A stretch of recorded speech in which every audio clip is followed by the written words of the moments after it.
Thank you, Senator Birmingham. Senator Ludlam. Deputy President, and I rise to speak to this motion for a number of reasons. And firstly, the first reason being the speed at which renewable energy technology is changing, the speed at which costs are coming down, and the speed at which it's being deployed around the world. And these are obviously issues that no doubt Senator Birmingham and some slightly less than half, regrettably, of his colleagues understand. But then we have the counter-proposals raised by Senator Joyce, where he is simply so utterly ignorant of the reality on the ground that it is worth bringing a debate such as this into the Senate chamber.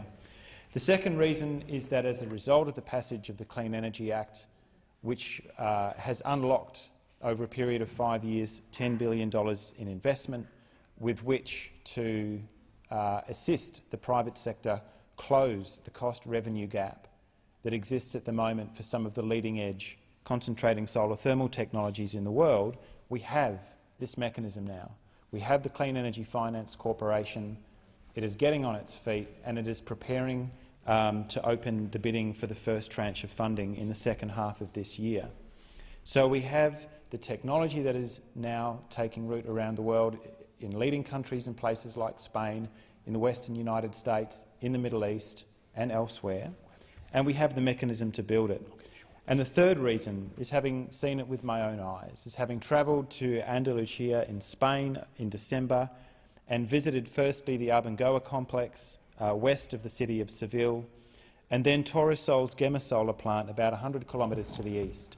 Two examples of large-scale, utility-scale solar energy plants that work around the clock, 24/7, rain, hail, shine, and that can do this with or without sunlight. The second plant that we visited can hold thermal energy storage for up to 15 hours. On a cloudy day or a run of consecutive cloudy days, they can run that plant without much sunlight for hours and hours, and that is how you get better than baseload dispatchable energy from a solar plant that runs on no fuel other than sunlight itself. I think many people, when they consider solar energy, they think of rooftop solar panels, and that's fine. We've seen huge falls in the cost of that technology as economies of scale kick in, particularly with the research and development leadership that Australia has shown over previous years, coupled now with the massive manufacturing capacity of China, has led to huge falls in the cost of PV. So, for example, in Perth, the latest figures I have from last September, 218 megawatts of peak electricity generating from the rooftops of the residents of Perth. It's interesting to note, therefore, that the largest renewable energy installation in Western Australia is actually the city of metropolitan Perth, because costs have fallen so fast, with policy assistance, federal and state, halting. It comes and goes, rebates that get slashed and reintroduced, different schemes that come and go. Even so, people have done the right thing. And so we are now seeing the large-scale deployment of solar energy in Western Australia and right around the world. So PV is a big deal, but what we wanted to raise today, and the reason that the motion is worded as it is that there are major changes occurring in concentrating solar thermal technology, which doesn't use photovoltaics, it doesn't require the rare earth minerals, it doesn't require advanced electronics or miniaturisation or particularly advanced manufacturing technologies. These are fields of glass, a kilometre more across, that reflect the sunlight onto a central receiving tower, which heats some kind of thermal storage mechanism, whether it be water or hot oil or molten salt, is the case in some of the plants that we visited. Some technologies, including one that is proposed to get up and running in Western Australia using a solid thermal storage medium of graphite, and that thermal energy can be stored and dispatched later. And that is how you get better than baseload solar plants that can run around the clock. It changes absolutely everything. It certainly should change, although I suspect you'd be one of the last people on the planet to get the message.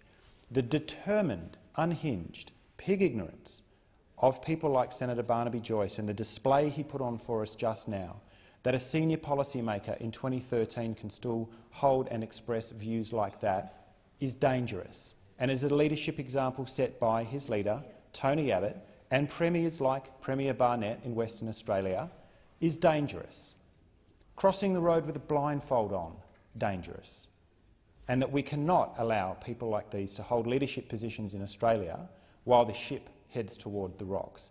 We have the technology and we have the institutional setup, and now we have the funding mechanism to make plants like this a reality in Australia, largely in part because of the leadership shown by Senator Milne, by Adam Bandt and by our former leader Senator Bob Brown in bringing the Clean Energy Finance Corporation into being. We are not simply taxing the several hundred largest polluters in the country, but we are using a large fraction of that revenue to build the platform to replace the polluting infrastructure. So this technology is good because it gives you the thermal storage, it is responsive to demand, unlike coal and nuclear power plants, it is relatively simple to build, and it can happen on a large scale, on a utility scale. And that is what has been missing from this debate up until now.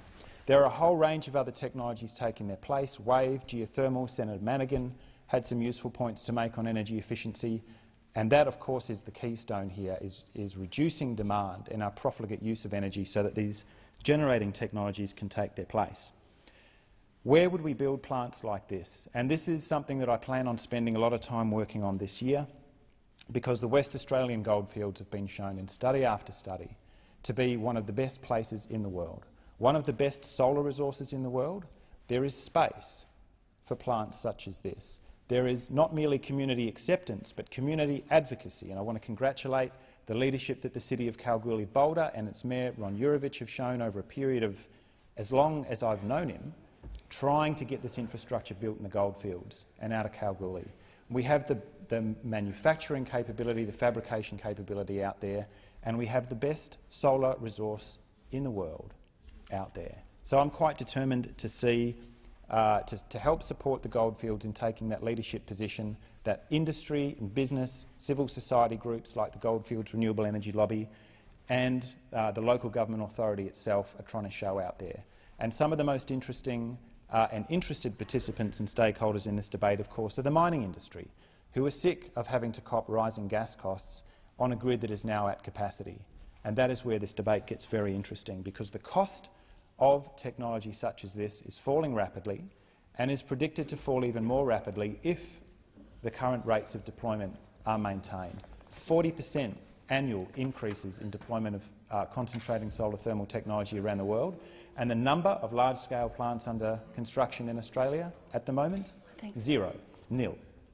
We are at risk of falling behind, and some of the best research in the world on plants like this has been undertaken right here in Australia, places like the University of New South Wales, and then they go overseas and build these plants elsewhere because of the kind of views that we heard Senator Joyce, and he's done us a favour, because it's not often that people would have the courage in this place to come in and be so brazenly ignorant as to just put it all out on the table.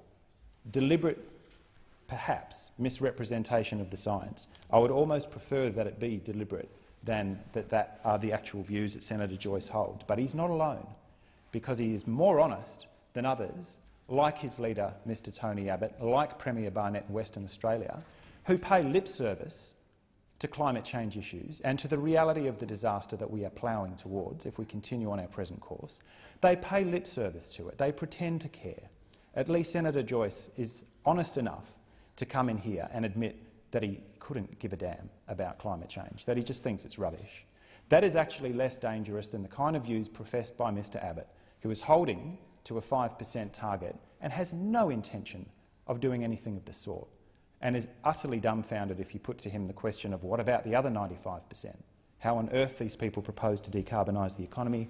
The fact is they don't have any such intention. Western Australia, my home state, is heading for a doubling of greenhouse gas emissions in the next 10 to 15 years. It's the same in Queensland, it's the same in New South Wales.